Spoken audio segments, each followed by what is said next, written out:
السلام علیکم ورحمۃ اللہ وبرکاتہ۔ بسم اللہ الرحمن الرحیم۔ عزیز طلباء، تفسیر کے آج کے سبق میں ہم وَإِذِ اسْتَسْقَىٰ مُوسَىٰ لِقَوْمِهِ سے شروع کر رہے ہیں، توجہ کیجیے۔ اعوذ باللہ من الشیطان الرجیم، بسم اللہ الرحمن الرحیم۔ وَإِذِ اسْتَسْقَىٰ مُوسَىٰ لِقَوْمِهِ، اور جب پانی مانگا موسیٰ علیہ السلام نے لقومہ اپنی قوم کے لیے، فقلنا پھر ہم نے کہا، اضرب مارو بعصاک الحجر اپنا عصا پتھر پر، فانفجرت تو پھوٹ پڑے، من حسنۃ عشرۃ عینا اس سے 12 چشمے، قد علم تحقیق جان لیا، کل اناس ہر قوم نے، مشربہم اپنا گھاٹ، کلو وشربو تم کھاؤ اور پیو، من رزق اللہ اللہ کے رزق سے، ولا تعثوا فی الارض مفسدین اور نہ پھرو زمین میں فساد مچاتے ہوئے۔ عزیز طلباء، ان آیات مبارکہ میں اللہ تعالیٰ اپنی نعمتوں میں سے مزید بنی اسرائیل پر کی گئی نعمتوں کا تذکرہ فرما رہے ہیں کہ بھلا دیکھیں، جب موسیٰ علیہ السلام نے اللہ تعالیٰ سے اپنی قوم کے لیے پانی کی دعا مانگی تو اللہ رب العزت نے ان سے فرمایا کہ اپنا عصا اس پر مارو، پتھر پر۔ انہوں نے پتھر پر اپنا عصا مارا تو اللہ کے امر سے اس سے 12 چشمے پھوٹ پڑے۔ 12 قبیلے تھے تو سب نے اس سے سیر ہو کر پانی پیا، ایک ایک چشمے سے۔ اللہ تعالیٰ نے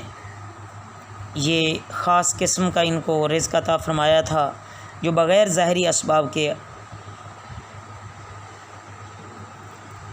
جو کہ بغیر ظاہری اسباب کے تھا۔ معجزہ در حقیقت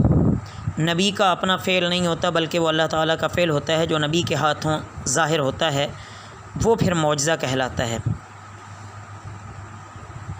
اللہ تعالیٰ وہی فرما رہے ہیں یہاں کہ میں آپ لوگوں کو، اے بنی اسرائیل، جتنی بھی نعمتیں عطا کر رہا ہوں، آپ ان سے فائدہ ضرور اٹھاؤ، لیکن زمین میں فساد مچانے والے نہ بنو۔ اسی میں یہود مدینہ کو بھی تنبیہ کی گئی ہے کہ اللہ تعالیٰ نے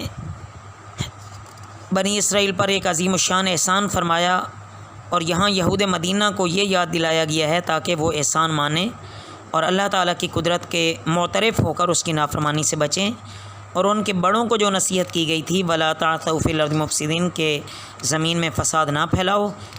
تو یہود مدینہ کو بھی چاہیے کہ وہ بھی اس بات کا خیال رکھیں۔ وَإِذْ قُلْتُمْ يَا مُوسَىٰ، اور جب تم نے کہا اے موسیٰ، لن نصبر ہرگز نہ صبر کریں گے، علی طعام واحد ایک کھانے پر، فادع لنا دعا کریں ہمارے لیے، ربک اپنے رب سے، یخرج لنا نکالے ہمارے لیے، مما تنبت الارض اس سے جو اگاتی ہے زمین، من بقلیہا ترکاری سے، وقثائہا اور ککڑی سے، وفومیہا وعدسیہا اور گندم سے اور مسور سے، وبصلیہا اور پیاز سے، قال اتستبدلون الذی اس نے کہا کیا تم بدلنا چاہتے ہو، الذی جو کہ ہوا ادنا وہ ادنا ہے اس سے، جو بالذی ہوا خیر وہ بہتر ہے، اہبطوا تم اترو مصرن شہر میں، فإن لکم ما سألتم پس بے شک تمہارے لیے جو تم مانگتے ہو، وضربت علیہم الذلۃ اور ڈال دی گئی ان پر ذلت، والمسکنۃ اور محتاجی، وباؤ اور وہ لوٹے، بغضب غضب کے ساتھ، من اللہ اللہ سے، ذالک بانہم یہ اس لیے کہ وہ، کانوا یکفرون وہ تھے انکار کرتے، بآیات اللہ اللہ تعالیٰ کی آیتوں کا، ویقتلون النبیین اور قتل کرتے تھے نبیوں کو، بغیر الحق ناحق، ذالک یہ،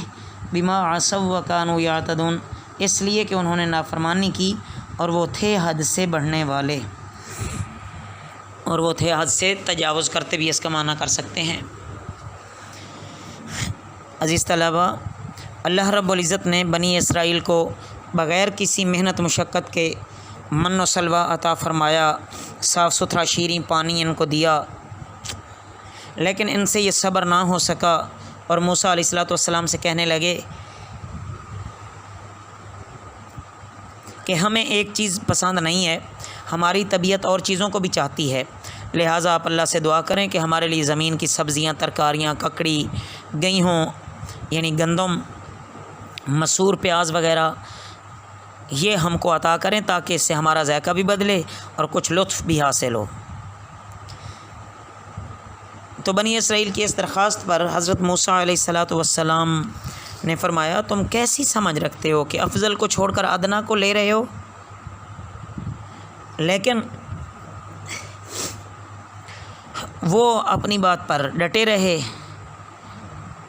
حضرت موسیٰ علیہ السلام نے ان سے فرمایا اچھا اگر تم نہیں مانتے نا تو کسی شہر میں جا کر اترو، وہاں تم کو یہ چیزیں ملیں گی جو تم مانگتے ہو۔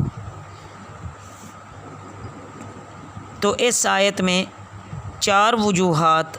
ظاہر ہوئیں جن کے سبب سے اس قوم یہود پر اللہ تعالیٰ کا غضب ہوا۔ پہلی کہ وہ لوگ اللہ تعالیٰ کے احکام کے منکر ہو گئے، دوسرا کہ وہ نبیوں کا ناحق خون کرتے تھے، تیسرا یہ کہ وہ حد سے بڑھ جاتے تھے، اور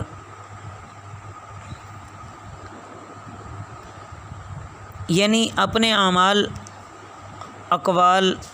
اور عقائد میں وہ حد سے تجاوز کرنے والے ہوتے تھے۔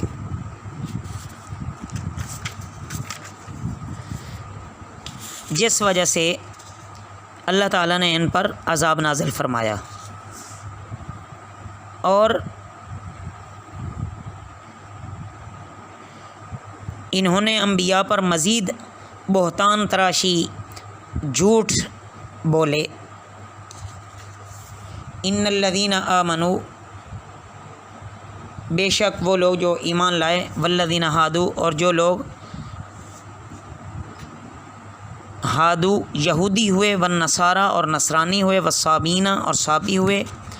والصابئین اور صابی ہوئے، من آمن باللہ، جو ایمان لائے اللہ پر، والیوم الآخر اور روز آخرت پر، وعمل صالحا اور عمل کیے نیک، فلہم اجرہم، تو ان کے لیے ان کا اجر، عند ربہم، ان کے رب کے پاس ہے، ولا خوف علیہم ولا هم یحزنون، اور نہ کوئی خوف ہے ان پر اور نہ وہ غمگین ہوں گے۔ نجات کا معیار ایمان اور عمل صالح ہے عزیز طلبہ۔ کوئی مسلمان ہو یا یہودی ہو یا عیسائی ہو یا صابی ہو، اللہ کے دربار میں کسی کی تخصیص نہیں۔ جو شخص عقائد اور اعمال میں پوری اطاعت اختیار کرے گا، خواہ وہ پہلے کیسا ہی ہو، اللہ کے یہاں وہ مقبول ہو۔ جب پیارے نبی صلی اللہ علیہ وسلم جو دین لائے ہیں اس دین کی پیروی کرتے ہوئے اپنی وہ ساری زندگی گزار گیا تو وہ کامیاب ہو جائے گا۔ 3 باتوں کا ہونا یہاں ضروری ہے انسان کی نجات کے لیے۔ ایک تو اللہ کو ماننے والا ہو، دوسرا یعنی اللہ اور اس کے رسول صلی اللہ علیہ وسلم کو مانے، اطاعت کرے، دوسرا آخرت کو ماننا، اس کے جتنے بھی لوازمات ہیں سب کو، اور تیسرا اعمال صالحہ کرنا۔ مطلب یہ ہے کہ اس آیت کا قانون اس میں بیان فرمایا گیا اللہ کا، کہ اللہ تعالیٰ کے ہاں کسی فرقہ کی تخصیص نہیں ہے۔ جو بھی صحیح معنی میں ایمان لے آئے، عمل صالح اختیار کیے، وہ عذاب الہی سے نجات پا جائے گا۔ اللہ تعالیٰ ہم کو اپنی ذات اور اپنی صفات اور یوم آخرت پر حقیقی ایمان اور اعمال صالحہ کی توفیق نصیب فرمائیں۔ وما علینا الا البلاغ المبین۔